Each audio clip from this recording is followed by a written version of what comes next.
안녕하세요. 요새 뭐해요 7화에 오신 것을 환영합니다. 저는 uk형입니다. 저는 랍상입니다. uk형님, 저번 주에 저 혼자 했던 6화는 들어보셨나요? 네, 들어봤습니다. 혼자서만 이제 계속 얘기하시느라고 고생 많이 하셨어요.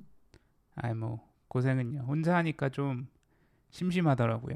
좀 누구한테 얘기하는 느낌도 좀 안 들고 그래도 뭔가 약속을 지켰다는 느낌이라서 좀 뿌듯하게 하기는 했습니다. 그러니까요. 우리가 이제 떨어져서 녹음을 하는 거라 랍상님 이제 편집이 손이 더 많이 가긴 하는데 그래도 혼자 녹음하는 것보다는 둘이 했던 게 들을 때 좀 더 자연스럽게 뭔가 누군가 있는 그런 느낌이더라고요. 그래도 역시나 지난 양자 컴퓨터 얘기는 좀 어렵게 느껴지더라고요. 팟캐스트로 산수까지 다 하시고 아무튼 저도 이제 지금부터 데이터를 좀 한 번씩 모아봐야 하나 그런 생각을 했습니다. 그 좀 어려웠나요? 유튜브로 볼 때는 그 숫자가 화면으로 보여서 좀 이해가 쉬웠던 것 같은데 들으시는 분들께서도 똑같이 어렵게 느끼셨다면 심심한 사과의 말씀을 드리겠습니다. 그럼 오늘 방송도 한번 시작을 해볼까요? 한국은 요새 계속 덥고 습한데 영국은 어떻습니까? 영국은 사실 계속 좀 쌀쌀합니다. 사실 오늘 근황 뉴스 시간에도 이 얘기를 하려고 했었는데요. 쌀쌀해요? 여름인데도? 네, 어젠가 그젠가는 아침 기온이 10도 아래로 떨어질 때도 있었고 또 최근에 낮 최고 기온이 23도, 24도 정도니까 사실 제가 여기서 지낸 여름들 중에서는 제일 쌀쌀한 편인 것 같아요, 올해가. 아니 왜 그렇게 추운 거래요?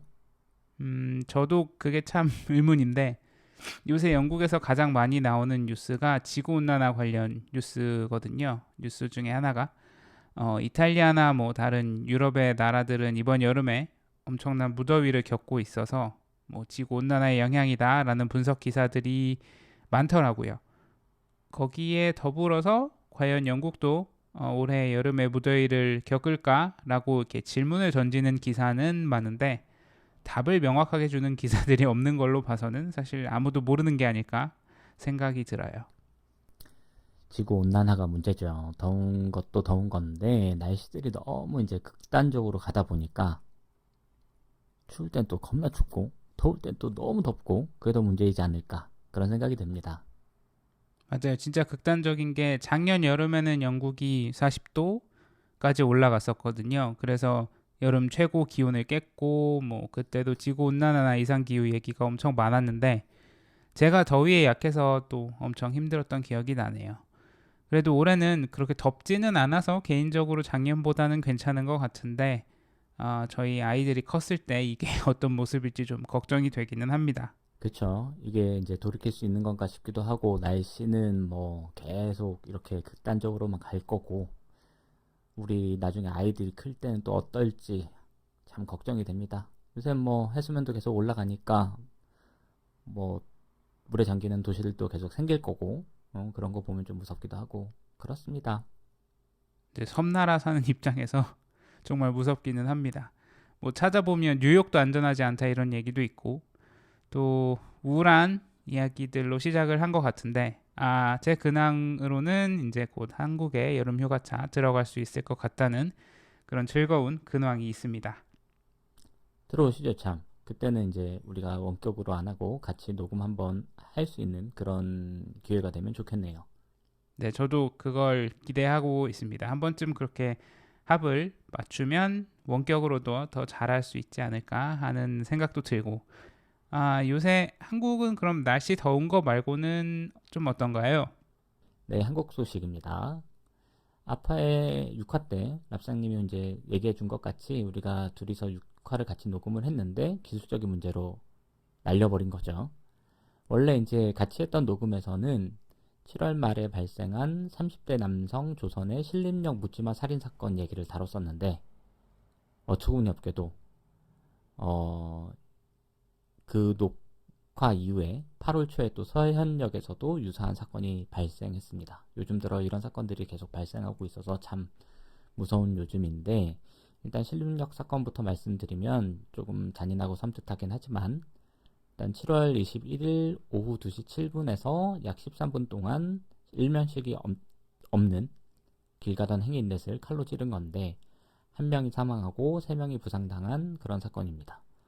이번에 이제 얼굴이 공개된 피의자 조선이 자신의 삶을 비관하면서 타인에 대한 분노를 표출한 사건이고, 서현역 사건의 경우 8월 3일 오후 5시 55분 서현역 AK 플라자 백화점 근처에서 차량으로 인도로 돌진해서 보행자들을 들이받고 백화점 안으로 진입해서 1, 2층에 있던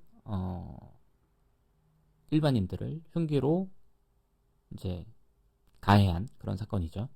인도에서는 5명, 백화점에서는 9명이 부상을 당했고, 인도에서 부상당한 한 명은 결국 운명을 달리했습니다. 이번 이 서현역 사건의 피의자인 최원종의 경우에 자신을 스토킹하는 그런 집단이 있고 그 집단이 그 백화점 내에 있어서 그런 범행을 했다라고 진술을 하는데 아마도 정신질환을 앓고 있는 것으로 보입니다.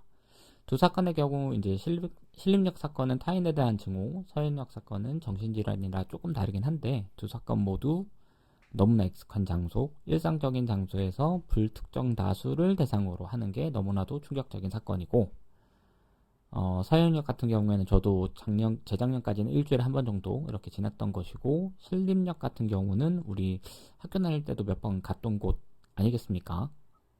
맞아요. 우리 학교 다닐 때 순대볶음 먹으러 가기도 했던 그런 장소인데, 아, 참, 대낮에 그런 곳에서 그런 사건이 일어나다니 좀 충격적이네요. 그러니까요. 그래서 국민 모두가 큰 충격에 빠진 거죠. 두 사건 모두 사망한 피해자가 발생했고 그들의 사연도 소개되면서 더욱 안타까움을 자아내고 있는데 신림역 피해자의 경우에는 20대인데 18년 수능을 3일 앞둔 상황에서 암투병 하던 어머니를 떠나보냈다고 하고 또 외국에서 생활하는 아버지를 대신해서 사실상 가장 역할을 해왔다고 합니다. 사건 당일에도 신림동에 간 이유는 생활비를 줄이기 위해서 좀 더 저렴한 방을 알아보기 위해서 갔다고 하더라고요. 또 서현역 사망자의 경우에는 60대인데 부부가 매일 산책하거나 근처에 이제 식사하러 나가는 길인데 사건 당일만 해도 부부가 이제 같이 식사하러 나가는 길에 그런 사고를 당하고 아내분만 돌아가신 거죠.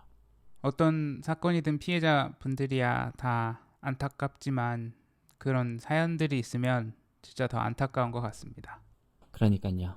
신림역 피의자 조선은 어렸을 때부터 여러 범죄로 소년원을 들락거리며 성인이 된 이후에도 몇몇 전과를 가지고 있었다고 하고 서현역 피의자는 대인기피증과 분열성 성격 장애를 앓고 있었다고 하더라고요. 우리가 이제 옛날 영화 마이너리티 리포트처럼 이런 범죄를 미연에 방지할 수 있는 것도 아니고 또 길거리에 이런 사람들이 섞여 있는 것을 구분할 수 있는 것도 아니고 이런 것도 조심해야 된다고 해서 막을 수도 있는 것도 아니고 좀 걱정입니다. 세상이 참 이상해져 가고 있는 것 같습니다. 우울하죠. 신림역 사건 경우에는 온라인에서 이제 피해자가 맨 처음에 온라인에선 피해자가 조선족이니 화교니 뭐 이러한 루머가 돌기도 했고 또 어떻게 보면 혐오의 프레임을 씌우려고 했던 거죠. 또 피해자가 모두 남성이라는 것 때문에 페미니즘 사이트에서는 남성 혐오가 섞인 글들이 올라오기도 했고 또 이에 대한 역반응으로 남성 커뮤니티에서는 여성들을 죽이겠다는 그런 모반 범죄식의 글을 올린 사람이 체포되기도 했습니다. 또 이 둘 사건 이후에 전국적으로 다양한 칼부림 기사들 또는 이제 많은 관심종자들이 자기도 살인을 하겠다라는 예고 글을 올렸다가 검거되는 그런 또 엽기적인 일들이 일어나고도 있고 또 그렇게 검거된 애들 중에는 10대도 다수 있다라고 하더라고요. 정말이지 세상이 미쳐 돌아가는 느낌입니다. 참, 제가 미국 출장 갔을 때도 아침에 뉴스를 보면 그런 엽기적인 그런 사건들이 정말 많던데 한국도 다르지 않네요. 한 두세 달 전이죠. 정유정 사건이라고 이게 또 국민들에게 큰 충격을 안기기도 했는데요. 과외 선생님을 구한다는 핑계로 또래 여대생에게 시범 강의를 핑계로 접근을 한 다음에 살인을 한 거죠. 살인의 목적은 이제 자기가 가지지 못한 것을 피해자에게 가지고 있다라고 생각해서 그들의 삶을 가지고 싶은 게 아니었나 이렇게 분석이 되고 있던데 마치 이제 영화 화차처럼요. 화차 보셨습니까? 아, 저는 못 봤는데 재밌다고 하시는 분들은 주변에 몇 분 뵀었습니다. 네, 딴소리긴 한데 계속 이런 좀 무서운 얘기 하다가 화차에 나오는 배경들이 이제 제가 살아온 동네들하고 겹치는 데가 많아서 좀 저는 신기하게 봤고 뭐 진해나 제천 등 이런 지역들이 나오거든요. 그리고 몇몇은 아는 곳이기도 했고 영화에 나오던 장소가 일단 오늘 우울한 얘기는 여기까지 하시고 퀵하게 이렇게 지금 뭐 나라 돌아가는 꼬라지 잠깐 얘기를 하면 이제 방통위원장의 예전 MB맨 이동관이 돌아왔습니다. MB 때 이제 홍보 라인을 총괄한 핵심 인물로 언론을 장악했던 인물인데 이 하마평에 오를 때부터 아들 학부 문제도 있었는데 이렇게 강행하는 것을 보면 내년 총선이 현 정부로서는 좀 쫄리는 것 같긴 한데 뭐 이번 정부 들어서 하는 인사들을 보면 뭐 퇴행이라든가 내로당불이라고 밖에 설명이 안 되고 뭐랄까 이제 MB 시즌 2라고 생각이 듭니다. 아무튼 뭐 내년 총선에서 꼭 심판을 받아야 된다고 생각하고 이제 곧 이제 언론이 장악되면서 주진우나 신장식 등의 프로그램이 폐지되지 않을까 그렇게 생각합니다. 또 통일부 장관은 김용호 교수가 임명됐는데 개인 유튜브에서 김정은 정권 타도나 남북은 적대관계라는 이런 식의 언급들을 매번 해왔던 인물이거든요. 그런 사람이 이제 통일을 얘기하는 통일부 장관이라는 게 좀 아이러니한 거죠. 만약에 이 사람이 뭐 국방부 장관이라면 진짜 이해라도 해볼 수는 있겠으나 아무튼 다음에는 또 이런 얘기도 한번 해보죠. 어쨌든 우리 모두 총선 때 내년 총선 때까지 정신을 바짝 차려야 하겠습니다. 자, 다음 코너로 넘어가시죠. 네, 그러면 다음 코너, 욱형님 코너로 넘어가 볼까요? 네, 제 코너 돈 벌어 떠나자입니다. 지난 시간엔 향항의 유래와 그거에 관련된 몇 가지 썰 그리고 홍콩이라고 불리게 된 썰, 횡꽁이죠, 횡꽁. 그리고 홍콩의 반환과 관련된 짧은 역사 이야기까지 했었는데 제가 방문했던 기간이 6월 초였거든요. 6월은 이제 중국 정부에서도 주시하는 달이기도 합니다. 바로 6월 4일 89년 천안문 항쟁이 무력 진압으로 끝나버린 날이기도 하거든요. 우리로 치면 5.18 광주 민주화 운동 같은 아픈 역사인 건데 아무튼 그래서 이 시기엔 중국 정부도 유사한 시위 등을 차단하기 위해서 예의주시하고 있습니다. 그래서 제가 갔던 때가 딱 그 시기였기 때문에 실제로 홍콩 주요 지점에선 경찰 장갑차 등이 배치되고 있었고 또 숙소에서 보니 해외 뉴스에서는 제가 지나갔던 그 지역에서 집회 등을 진행하다가 해산하는 그런 뉴스가 나오더라고요. 시간대가 달라서 그랬지 자칫했으면 저도 그 현장에 있을 뻔 했었습니다. 한국에서 한국 사람도 시위하는 곳 지나가면 조심해야 되는데 요새는 또 더 그렇겠죠. 어쨌든 근데 외국에서면 진짜 더 큰일 날 뻔 하셨네요. 그러니까요. 위험했습니다. 저는 일단 6월 1일부터 6월 5일 이 일정으로 다녀왔고 보통은 4박 또는 뭐 5박 하는 일정으로들 많이 다녀오시더라고요. 일단 가게 된 그 여행 준비한 과정을 얘기를 하면 항공권은 한 달 반 전에 구매를 했고 이 역시 스카이스캐너 통해서 찾은 다음에 그 해당 항공사에서 직접 구매를 했습니다. 수화물까지 해서 한 35만 원 정도 줬었고 이때가 현충일 증검다리 휴일이 있던 기간인데도 35만 원이면 꽤 괜찮은 가격이라 바로 이렇게 결정을 한 거죠. 아, 그런 휴가철에 35만 원이면 적당한 것 같네요. 근데 스카이 스캐너에서 우리한테 광고 줘야 될 것 같아요. 네, 나중에 광고도 받으면 좋겠네요. 아무튼 합리적인 가격 35만 원에 갔다 왔습니다. 홍콩 항공을 타고 갔고 항공편이 저렴한 만큼 좌석 선택에 요금을 받던데 원래 체크인할 때 이제 공항에서 자리를 그냥 무료로 배정해 주잖아요. 그래서 그거 믿고 그냥 갔죠. 그런데 이제 체크인 하는데 연결 좌석이 제 앞에서 끝나버린 거예요. 해서 여자친구랑 떨어진 좌석을 배정받았습니다. 비행기 탑승 후에 이제 다른 분한테 부탁해서 자리를 바꾸긴 했는데 올 때도 결국엔 떨어져 왔어요. 근데 올 때는 이제 피곤해서 이제 자느라고 정신은 없었고 기내식으로 빵과 음료 등이 나왔는데 맛은 별로 없었습니다. 숙소 같은 경우에도 몇 주 안 남긴 상황에서 예약을 했었고, 구련반도 쪽 침사추이나 몽콕 아니면 홍콩 섬 지역의 센트럴 쪽을 알아봤었는데, 결국 홍콩섬의 오른쪽 편에 있는 포트리스 힐역 근처의 알렉산더 호텔로 정했습니다. 처음에는 이제 관광지에서 멀지 않을까 생각도 들었는데, 홍콩 주요 명소들이 서로 멀지 않고 또 버스나 지하철 등이 되게 잘 되어 있어서 이동에 불편함은 전혀 없었고, 상대적으로 번화가가 아니다 보니 좀 조용하기도 했고, 침사추이나 몽콕 쪽은 좀 시끄럽다는 평가도 있더라고요. 아무튼 제 생각에는 홍콩 여행의 숙소 위치는 크게 문제가 안 된다. 뭐 홍콩 섬이나 아니면 침사추이 아니면 그 근처에만 있다. 구련반도 내에만 있어도 크게 문제는 안 될 거라는 게 제 생각입니다. 뭐 숙소가 명소들이랑 가까운 곳에 있어서 나쁠 거야 없지만 뭐 그렇게 대중교통이 잘 되어 있으면 그런 데서 좀 타협을 해도 되겠네요. 저는 예전에 한번 방문했을 때 패키지로 갔었어서 사실 전혀 뭐 숙소 위치나 이런 건 전혀 생각을 못했던 부분이네요. 네네. 저도 이렇게 홍콩 다니다 보니까 패키지로 오신 분들 이렇게 대형 버스로 이렇게 오시는 걸 봤는데, 홍콩이 버스가 꽤 잘 돼 있었어요. 그리고 이제 랍상님은 영국에 계시지만 홍콩도 이제 영국령이었고 2층 버스가 있죠. 홍콩에도 많더라고요. 그래서 버스만 타면 2층으로 그냥 냅다 뛰어 올라가가지고 제일 앞자리에서 시내 구경을 했던, 그렇게 관광을 다녔습니다.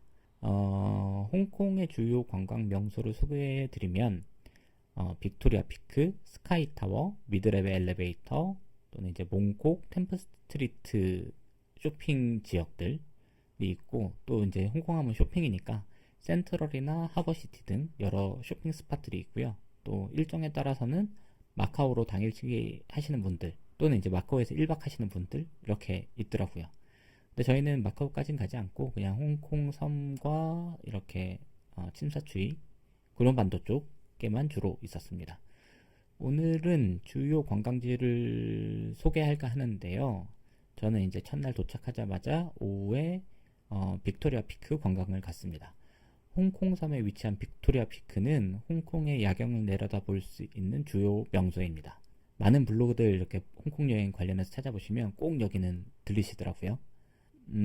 피크 트램을 타고 올라갔는데 왕복 트램과 스카이 테라스 티켓을 묶어서 150 홍콩 달러에, 그러니까 한 25,000원 정도에 판매하고 있더라고요.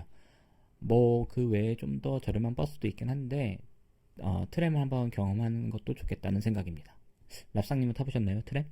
네, 저도 탔었는데 밤에는 안 탔고 낮에 탔던 기억이 있습니다. 되게 거의 가파른 그거 아닌가요? 네, 맞아요. 약 한 30도 정도 되는 경사를 트램이 올라가는데 정말 이제 몸이 뒤로 확 쏠리는 느낌이더라고요. 이게 1888년에 완공됐다고 하던데 그 당시에 이런 걸 어찌 만들었을까 하는 생각이 들었습니다.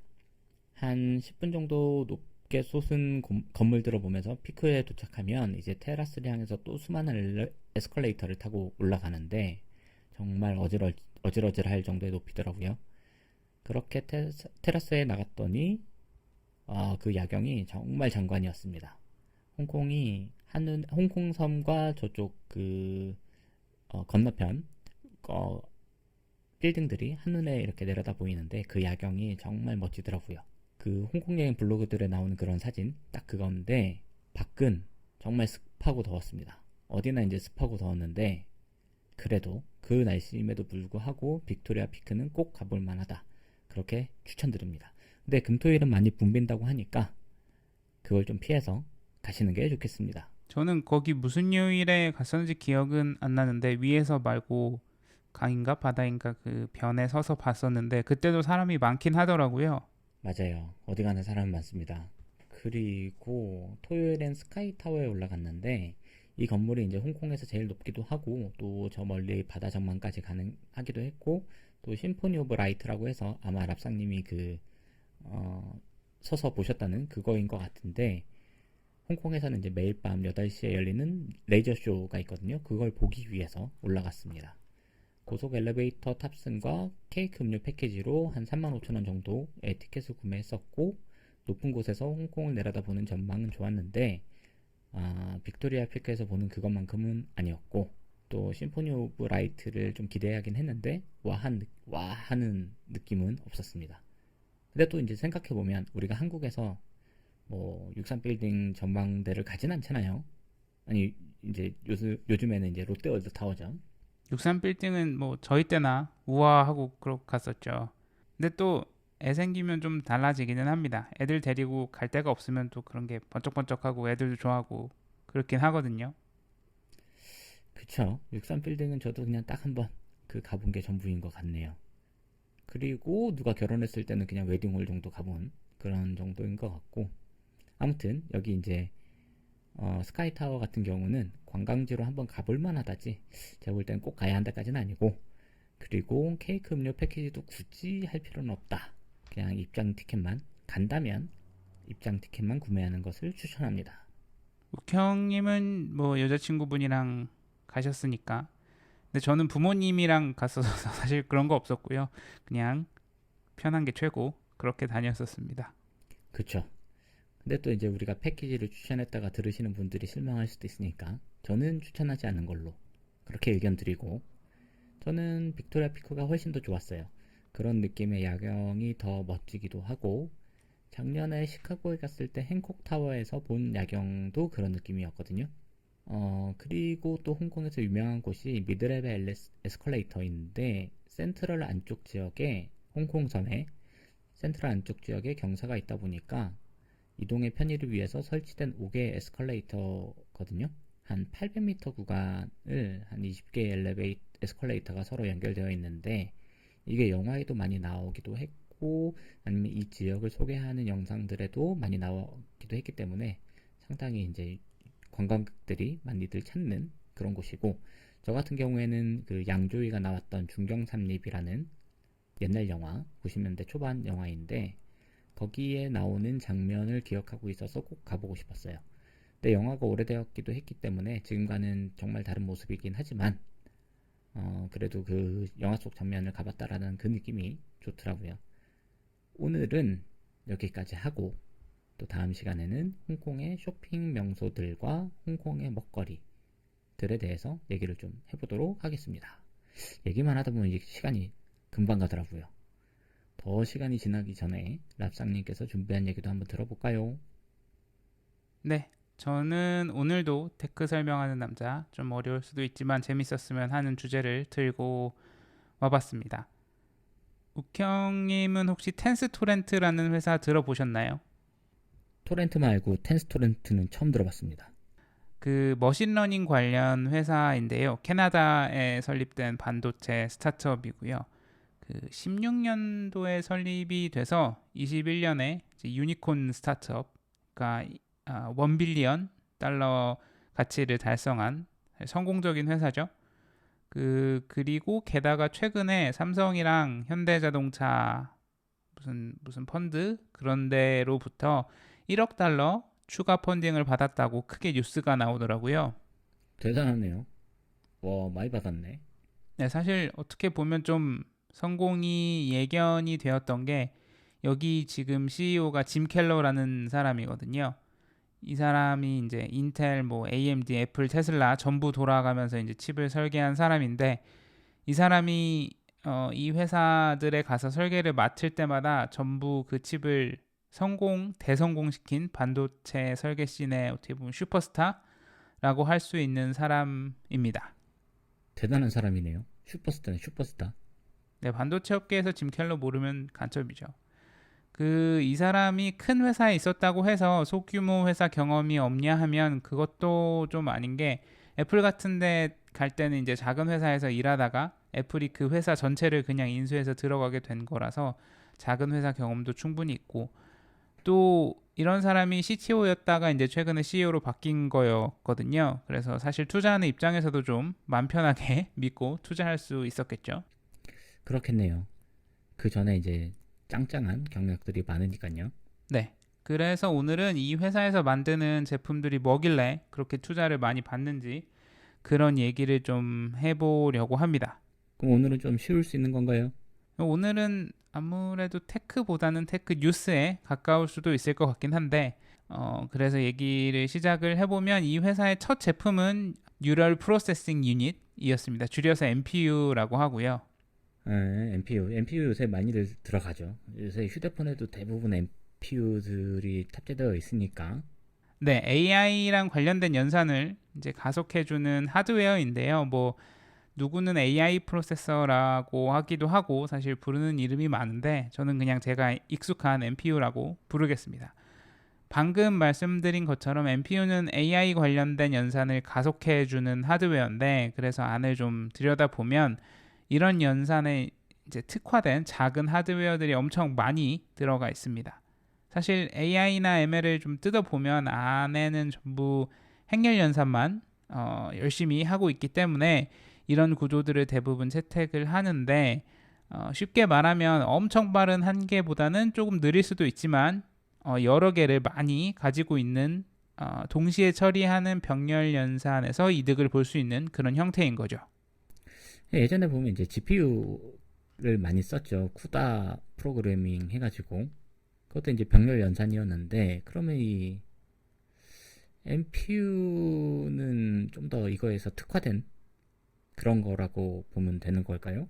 맞습니다. GPU 사실 요새 GPU도 엔비디아에서 ML용으로 GPGPU로 많이 나오죠. 그래서 GPU도 특화된 ML에 특화된 형태의 제품들이 나오기는 하는데 NPU는 그것보다 좀 더 좁게 ML 관련된 연산에 특화된 그런 하드웨어라고 생각을 하시면 됩니다.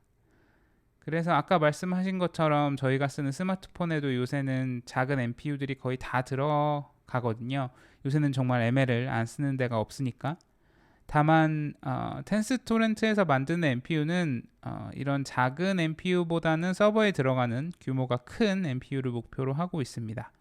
스타트업이기는 하지만 이미 제품이 있고 해서 방송하기 전에 좀 성능 관련된 자료가 있는지 좀 찾아봤는데 절대적인 하드웨어 성능으로는 아직 최고는 엔비디아인 것 같더라고요. 절대적인 하드웨어 성능은 텐스토렌트 제품이 좀 떨어지는데 텐스토렌트에서는 소프트웨어까지 거기 얹으면 이제 그걸 3배 정도 더 빠르게 할 수 있다라고 홈페이지에서 광고를 하고 있기는 한데 아직 엔비디아처럼 좀 광범위하게 쓰이고 있지는 않아서 정확한 성능 자료를 찾지는 못했습니다. 다음에 좀 더 자료가 나오면 또 소개를 해드리도록 하겠습니다.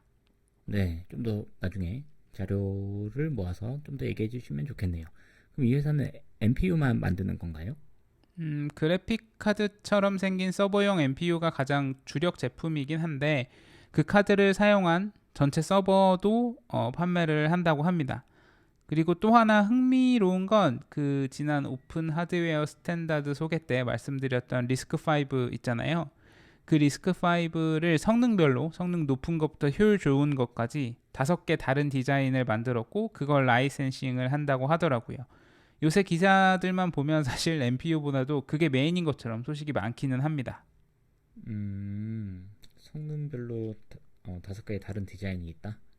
네, 왜 휴대폰도 보면 욱형님 사용하시는 갤럭시 S23 같은 플래그십은 성능 제일 좋은 암코어 들어가 있잖아요. 뭐 안에 뜯어보면 효율 코어들도 있기는 하지만 그리고 좀 중저가형 폰들은 또 성능이 좀 낮지만 효율이 좋아서 배터리가 오래가는 코어들이 들어가 있기도 하고 그렇거든요.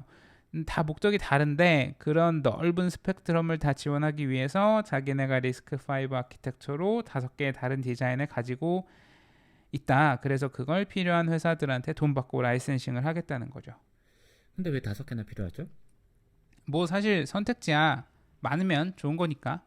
뭐 암 같은 경우도 세부적으로 보면 5개 이상의 카테고리가 있었던 것 같은데 뭐 사실 그런 의미에서 보면 문제될 거는 없을 것 같습니다. 다만 여기는 좀 다른 포인트가 강조되는 것 같더라고요.